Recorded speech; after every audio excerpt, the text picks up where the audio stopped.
This is the Gaming Buzz Podcast, where ranting about video games somehow equals content.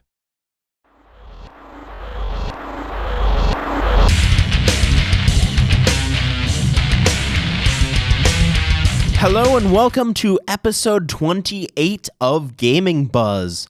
My name is Jacob. And I'm Christian. And I'm Jason. Hello, how are you guys doing? Doing pretty well myself. Just fine. Any good games recently? Playing Monster Hunter Generations. All I've been playing is Warframe. So that's why both of you have been like falling asleep during preparation, right? Too many games. Talk about yourself and your civilization, man. I've been playing hundreds of hours of Civilization. It's a problem. But anyways, today we are going to be taking up a really big topic. We've done lots of different topics over the past year or so of doing Gaming Buzz. We've talked about, Pokemon. And there was that episode we talked about Pokemon. And we talked about Overwatch, right? So a very wide variety of topics. And we've even covered some of the worst consoles of all time. But we've never done the opposite of that. We've never talked about the best consoles of all time. So why don't we do that? Let's go. So what we did was we each picked two, right? Two? Yeah. Two consoles that we want to represent as the best console of all time. And we want to debate why they're the best console of all time. And then you guys can decide what you think is the best. You know, it could be one of the ones we picked, could be something totally different. So why don't we get started? I'm going to put Jason on the spot since, you know, he's the new guy around here and make him start. What's the first console you chose to represent for? PS2. All right, so you're going with a classic. Now it's a classic. Now it's a classic. Maybe even as little as 5 years ago it wasn't. Right. Well, it's the longest running system. Probably has some of the best RPGs on it. Of course, you picked the RPG machine. PS2 is a good console. I mean, I don't think anyone here can argue that it isn't. Christian, do you have any arguments against the PS2? No Blu-ray. Yes, it doesn't include a type of technology that was not invented when it existed. Thanks, Christian. Yeah, man. I guess the only real criticism I have for the PS2 is that compared to its contemporaries, it's kind of underpowered. I mean, if you look at it compared to the GameCube is much more advanced. If you look at it compared to the Xbox is much more advanced. But despite being the least powerful of the three, it did have some of the best games. And I mean, the fact that it's the best-selling console of all time sure says something, right? I picked it. Do you have any particular reasons you picked the PS2? What sold you on the PS2? Just sheer RPG elements to it, and all of the sleeper titles that are on that system. Like Haunting Ground. You get Trapped. Amplitude and Frequency for the original part of the Guitar Hero series. Mm-hmm. Just saying there are a lot of lesser known games that are really, really good, kind of like hidden gems almost. Mm-hmm. Well, I mean, it has a huge library. I think it's something don't quote me on this. I think it's 1,250 games that are officially licensed. There's a lot more to it, more games than that, but yeah. I'm just talking English, releases. Japan got a whole bunch we never got because they always do. Yeah, the PS2 is good. Do you prefer the fat or the slim PS2? I don't care either way. I grew up using the big one. When I switched out finally for the slim, I was still on my original console from when I first got it. So, I own a slim, and I have only ever owned slim PS2s, and I actually much prefer them over the fat ones. Christian? I actually like playing mostly on the fat PS2, but when it comes to portable and taking it to my friend's house,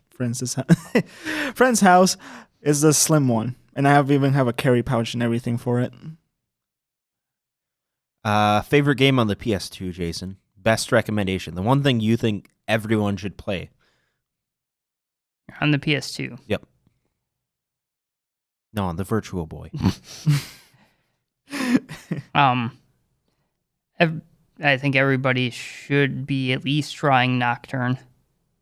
Shin Megami Tensei? Yep. Yeah. RPG game, so and it's a really good, kind of expensive one. So, decent choice. It's a good game. We're going to move on to Christian's pick. Christian, what you got? I'm gonna go with the PS1. Oh, going a little more retro, huh? Oh, heck yeah. All right. I know you're a really big PS1 guy. Mm-hmm. I know it's your favorite console. Mm-hmm. But sell me, someone who didn't really live with the PS2, didn't really grow up with it or anything like that, sell me on the PS1. All Did I right. say PS2 earlier? Yeah. Yes. I'm an idiot. Uh, Sell me on the PS1. well, the PS1, the one that I had was a tiny one, so let's start with that. It's you turn it on, and then you press the button, opens the lid, put the disc, and close it. Wow, fascinating. Tell me more. Oh, of course. It has very classic games like Legend of Dragoon as another RPG. It has classic 3D platformers like Gex also, or Pac-Man World. And there's a lot of good racing games in there, and also it has a very huge library of PS1 games that are pretty interesting and innovative for its time. There are a lot of PS1 games. That's true.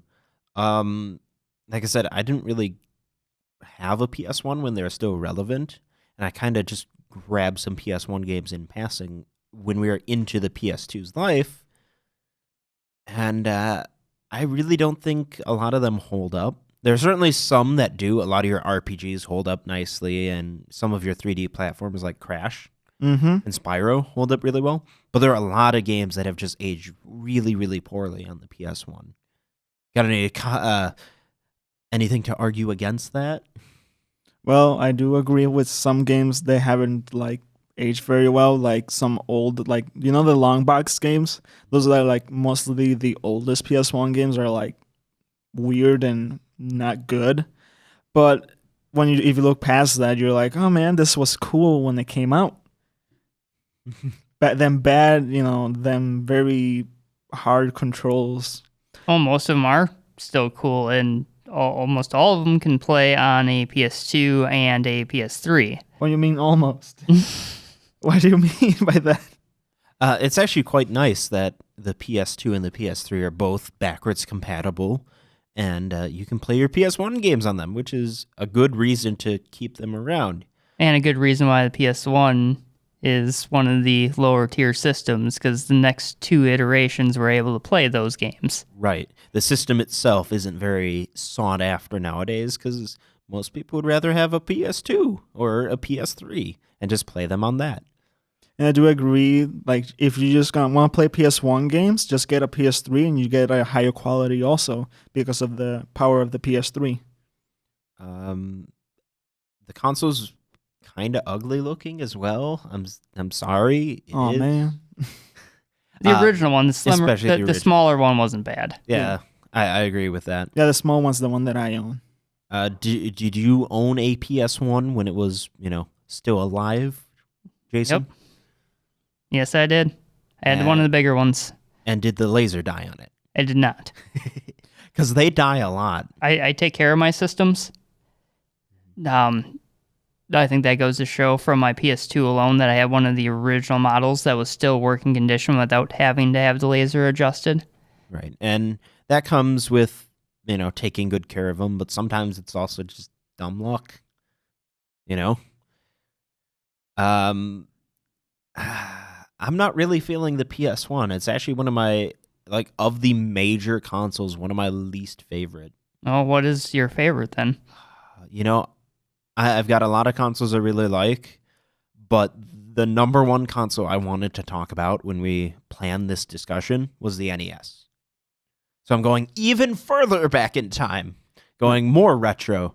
The NES is a great console. I mean, the single reason you really need to prove it's the best console of all time is it saved gaming. Home gaming was dead. It died in 1983, and it really looked like it wasn't going to have a return, at least in the West. It was still thriving in Japan, but Atari kind of drove everyone out of the gaming market. Not on purpose. They drove themselves out, too. And there was a lot of trouble in the industry. A lot of companies went out of business, and it looked like the home video game market was just done. And then along came this small Japanese company going, oh, but we've got a solution for you. Boom, Nintendo. And the Nintendo Entertainment System, like, it is the console that's really started everything. Sure, you had consoles before it, like the Atari 2600 or the Intellivision, but a lot of our modern gaming draws its inspirations from the NES. I mean, just looking at some of the series that started on the NES, I mean, you got all Nintendo stuff, obviously, you know, your Metroids, your Marios, your Zeldas, but also a lot of third-party things, you know. Final Fantasy started there, Dragon Quest started there, Castlevania started there. There's a lot on the NES, and it actually, for its time, had a huge library of very varied stuff. Enough me ranting. What do you guys think? Can you argue against the NES being the greatest console of all time? Didn't have VHS. Christian, I'm about to ban you from recording. Banned. Oh. Any serious complaints with the NES? The 72-pin connector. I agree. Once the pin connector got loose enough, you always had to replace it, and replacing it is a pain. That is true. There actually are some issues with the NES hardware-wise, particularly the first model of it, because of the fact that you had to slide them in and push them down, which kept bending the pins and caused issues and blah, blah, blah, blah, blah. But the majority of them that I find or like buy at garage sales still do work. Some of them take a little bit of fidgeting, but like actual quality-wise, the things are freaking tanks. Oh, yeah, you could beat them up and they'd still work. It's really just the 72-pin connector that's an issue. Any other criticisms or concerns? Yes. Yeah. Okay. Why the heck does it have a giant power brick? Because that's just kind of how things work then. I mean, there are a lot of other consoles that have giant power bricks too.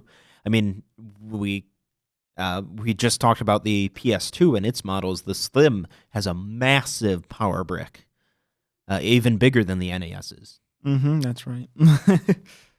So those are my counters to your arguments. Anything else? No, it's... Yeah. I grew up with the Nintendo, so... You love it? I do love the Nintendo. We actually forgot it for your PS1. Why don't we backtrack a little bit? What's one game that everyone should play on the PS1? Crash Bandicoot. Done. Okay. We'll pretend that never happened. Okay. We never messed up and forgot about that. That was on me.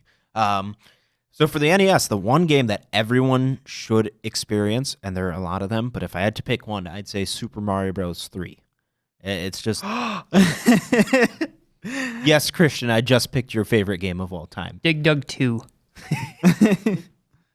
There are a lot. I was really torn between that and The Legend of Zelda.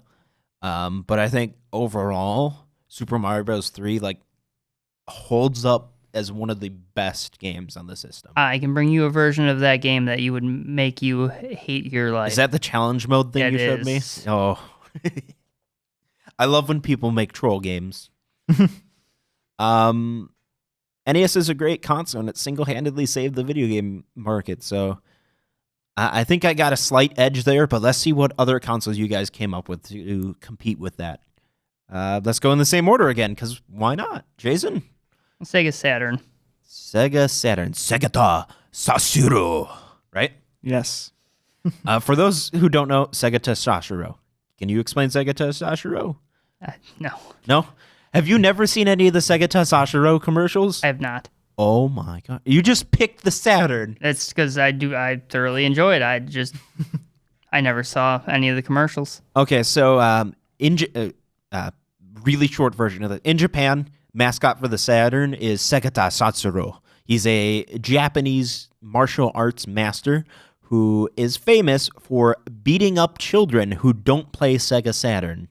He's also basically the Japanese Chuck Norris. All those Chuck Norris jokes, you could copy-paste Sega Satsuro's name into them, and they'd still make sense. Check out the commercials. You can find them on YouTube super easily. Heavily recommend them. They're great. Jacob likes little kids getting beat up. Also, may I add that if you play Project X Zone 2 on the 3DS, he's a support character, I believe. Yeah, he actually makes like Easter egg appearances as well in a lot of games. Like, I actually like him more than I like the Saturn, and that's saying something because I actually do really like the Saturn. I thought you liked the anime statue that looked like a Saturn. Yeah, that's pretty. There's actually an anime out in Japan where it's the Genesis, Saturn, and Dreamcast personified as anime girls. Check that out sometime. I do have a counter for you on the Saturn. Game-wise, it's one of the most expensive systems in existence. How do you feel about that? Short of a Neo Geo, yeah, I can get there, but there is only a handful of games that do reach that insanely high price point. And most of them are the really good ones. You know, your Bomberman, your Castlevania, your, let's not forget Panzer Dragoon. Even Nights into Dreams is climbing up there and then, you know, if you get it complete with the controller, which is pretty much necessary to play it, you're ranging in the $100. You know, it's not that cheap of a system. I mean, the only way you can do the console really cheap is to either import games in mass from Japan. Or get really lucky. Or buy nothing but sports games. Just go to some grandma's garage sale and be like, oh, it's a Saturn. How much? $10. What about the games? $1. Okay, fine. I'll go. They'll take it. Just sitting there with all the Panzer Dragoon games. Yep, I'll do it. So expensive doesn't necessarily make it less of an awesome system. That is true, but it does make it less accessible, which I think should be something weighed into people's considerations. Because the games are so expensive, not that many people are able to experience them. A good majority of Nintendo games are going to be 20 plus, and for a lot of people, that's considered way overpriced for an older system. Well, that can be true, but there are other methods to play them. Emulation. But that applies for the Saturn too. But I do think that's something to be said. You know, if you want those awesome Sega Saturn games, they're expensive. But it is a good system. And compared to the PS1, which was its big rival, and not really the N64, they kind of had separate markets. It was really PS1 versus Saturn. And then the PS1 was fighting its own battle with the Nintendo 64. In some ways, the Saturn is the better console. Like, just graphically and whatnot, and actual parts-wise, it's much more advanced and much more interesting. What do you think about that, Christian? Well, I will never buy a Saturn because it's expensive, and the games are expensive also. However, I do like the Saturn and its games, because I played it before at like Kitsune-con. They had like their games and stuff. That was pretty fun. I would actually love to see like a repro console made for the Saturn, because we've got them for the Genesis. We actually have an official one from Nintendo coming out for the NES. There are plenty of clone consoles and stuff like that, but nothing for Saturn. And I'd love to see a actual like Saturn console with built-in titles. How do you guys feel about that? Jason? I prefer the real things. I know you do, but for a lot of people, that's not an option in this case. It's going to be like that crappy Genesis console that Sega released. You know, it comes with like 30 games. And then when you put your Genesis cartridge in, it doesn't work. Yeah, there are a bunch of those. Yeah. I guess that's really the only argument I have against the Saturn is it's expensive. And at the time, it was not a good investment. Let's just say that. Because the thing lasted from 94 to like, you could really only argue to like 97. I mean, it had a couple releases in 98, but by then it was basically dead. Kind of like the Wii U right now. It did not have a very long lifespan. Anything you want to add to that, or do you want to move on? Yeah. I want to hear what Christian has to say on his number 2. What's your number 2? Is it a number 2? And it's a number 1, but it has 3 letters. The Wii. That's actually 6 letters. The Wii? The Nintendo Wii, yes. How do you justify it? Well, first off, when it came out, I thought it was like the best thing in the universe, playing games wirelessly. Well, besides, yeah. Okay, carry on. Why not? You had your NES. No, you keep going. Okay. Keep going. Reason number 1, for its time, it was very innovative. Number 2, playing all them classic games. You can download like retro games from different consoles. Number 3, the WiiWare. And number 4, GameCube backwards compatibility. You know how I talk. And number 5, I could name my console. The Wii? How do you get past all the shovelware that's on the system? No kidding. I never actually bought any shovelware. The Wii, like, Then you bought an extremely limited quantity of games for your Wii. when I'm looking at a console, I like, thinking, oh, am I going to buy this for something older? I like to measure like the number of good games versus bad games. By far, the Wii has the worst ratio when it comes to that. It's maybe 10% good, 90% bad. But Though the Wii did innovate the motion controls, which so far Sony and Microsoft have failed to connect on. Which kind of have a second life now because of VR. Right. Well, Sony does. Right, Sony does. And so, there are motion controllers for the Vive, and there are going to be motion controllers for the Oculus Rift. So motion controls aren't terrible, but the Wii's motion control was definitely imprecise. It wasn't perfect. And had it been released a few years later, maybe it would have been perfect, but it was actually pretty close for what we got. But that library. Yeah. The only argument I can make for the Wii is the motion controls were used for therapy for people who had surgery on like rotators and things like that. Yeah, that's a pretty cool thing. And anytime like a video game can be used to help someone, it's a good thing. But the Wii also does have a lot of negative connotations because, those companies did say, oh, Wii games are selling really well, and we don't have to put very much effort into them. And because they're mostly parents buying them to play them or, elderly people buying them and playing them with their grandkids and whatnot, they would just buy anything. And because of that, there are so many bad games on the Wii. But in those bad games, there's so much, goodness. Besides the first parties, you got the hidden gems. Mm-hmm. And there's so many good hidden gems in the Wii, though. Well, there's Okami. Right, but that's also available on PS2 and PS3. And Rodea, the Sky Soldier. Which kind of counts, even though... It's a weird spot, I'll tell you, yeah. Yeah, because you can only get it if you buy the Wii U version, and you buy a special edition of the Wii U version. Which is actually the first print run. Right. And then... one of my favorite games comes from it, No More Heroes. But once again, also available on the PS3. Even though the one on the Wii was fantastic, the original remake that they put on the PS3 was just that much better. Right. I really like some of the games on the Wii, but I don't think they can really make up for the terrible stuff on the Wii. But if you're not buying retail games, you go to the Wii Shop channel and you buy. There's a bunch of good WiiWare games too. But not everybody has the internet, and that's part of the reason why the Wii sold so well. Well, sucks for them. And wow, Christian. There's I don't care. I get it. The Virtual Console is pretty cool, and actually is one of the few times I feel that a major game company has put out a good counter to emulation. Something that was relatively cheap and easy to get a hold of. That's what, these companies say emulation is bad, right?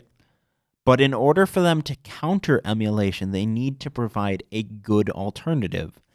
And with the Wii, I think Nintendo made a really good case for paid downloadable content. Downloadable games. Like, there are tons of NES games on it, which is a good thing. There are tons of Super Nintendo games. The N64 games are great on it. But my personal favorite, TurboGrafx games. Mm-hmm. There are some great TurboGrafx games that actual physical hue cards are really expensive of, or you can pay $6 to get them on your Wii. Right? Yep. You can also get Japanese games too. Sin and Punishment. Woot woot. Yep. Well, what's your number 2, Jacob? My number 2 is definitely a big number 2. It's huge, and it's actually a really small console. It's kind of funny that I'm following up after Christian because I picked the GameCube. So I picked the GameCube because, well, it's a really good console, right? And the big thing is, typically when a console is backwards compatible, like the Wii is with GameCube games, it replaces the old console, right? The Right. PS2 replaced the PS1. No one wants a PS1 when they can have a PS2, right? Right. But there are a couple issues with doing your GameCube stuff on the Wii. Two of the big ones. Well, for whatever reason, Nintendo made it so you always need to start your games with a Wii remote, even if it's a GameCube game. So you can't just boot it with your GameCube controller. You have to go, okay, I got to find the Wii remote. Oh, look, it's over here. Grab it. You make it seem like it's a very hard It's out job. of batteries. It's out of battery. Oh, no. Bing, press A, put it down, swap to your GameCube controller. If Nintendo had just made it so you could start your games with a GameCube controller, the console would have been so much better. Second of all, peripherals are not supported. Like 90% of the GameCube's peripherals just don't work with the Wii, including the best peripheral of all time, the Game Boy player, right? You love the Game Boy player, don't you, Christian? I do actually. Can't use it with a Wii, can you? No. So those are two strikes against doing that. So I always recommend people have a Wii and a GameCube, but nowadays I don't recommend that. Actually, I recommend own a Wii U and a GameCube because the Wii U is fully backwards compatible with the Wii. So you want people to own the 2 weakest selling Nintendo systems? Absolutely. You know what? At least the GameCube will beat out the Wii U and won't be the worst selling Nintendo console of all time anymore. So yes, the GameCube sold poorly. Only, I think it was 22 million consoles off the top of my head. Yep. Which is pretty bad, but not as bad as people thought it would be for the GameCube. Considering the Wii U sold 13 million? Yeah, 13 or so. That's what I've been hearing. And it's not going to be selling much more than that. But the GameCube, the biggest reason it didn't sell well, there are actually two reasons that a lot of people cite as why the GameCube didn't do well. One, and I can't, nowadays we can't really wrap our heads around how this was such a detrimental thing, but it had no DVD support. Back then, that was incredibly important, right? I think half the PS2s ever bought were, oh, look, a DVD player that does other stuff. You know? Yeah, it's like, hey, Mom, buy me this awesome DVD player. It's secretly a gaming console. Well, you figure at the time you could get a PS2 when they were still new. I think that you could get them a year into their release for like $200. Mm-hmm. Right? And your standard DVD player was still like $100 to $150. So for a little bit more, you're also getting a game console. Whereas the GameCube was just a standalone game console that was cheaper, granted, only $100 to $150, but no DVD support, which was one of the big sellers at the time. And second, it, despite having some of the most intense games and most mature games that Nintendo has ever put out, mainly probably because of the system's actual design, it was perceived as a kid's toy. Right? Oh, it was an eyesore. Okay, so Jason and I have discussed this before. He thinks the GameCube's really ugly, right? I do. I think it's one of the greatest looking consoles of all time. I really like the box design to it.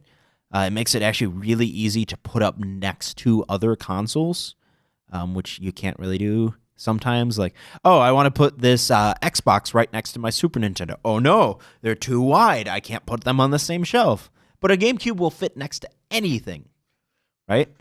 I like the color schemes. There were 3 major colors released here. You had the platinum, you had the black, and you had the purple, which was, or they called it indigo, which was your standard color.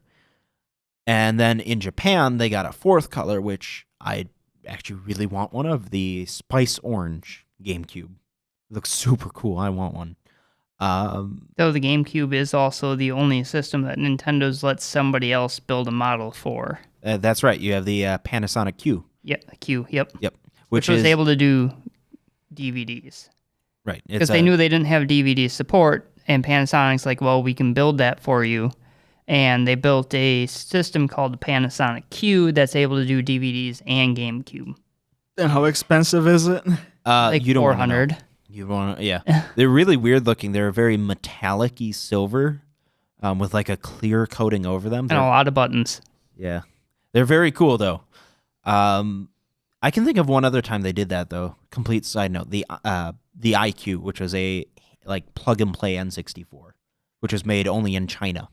So fun fact there. Boom. But going back to the greatest console of all time, the GameCube, the thing that really sells it as a wonderful console isn't, the wide range of features or this or that or its internet connectivity, which it did have, but no one cared about at the time. It's the games, right? You can't have a great system without great games, right? Right. You guys probably agree with that, right? No, yeah. The GameCube had a lot better games on it than a lot of the Wii games. The GameCube has a wonderful, wonderful library. It had some decent support from third parties. A lot of the games, probably about half the library of the GameCube is stuff you can also find on the PS2 or the Xbox, which was actually good for the GameCube at the time because it meant, there were options. And look at the Wii U, right? The Wii U's got some stellar first-party support, but that's it. That's it. You can't get your Grand Theft Auto 5 on it. But you had a lot of that stuff on the GameCube, so it had a lot wider of a library. It's also the only place where you can play Eternal Darkness. That is true. Still the only place you can play Eternal Darkness. And if you haven't played Eternal Darkness, you really should. But that's not the game I picked as like the must-play game for the system. I picked, it was really hard to choose, honestly.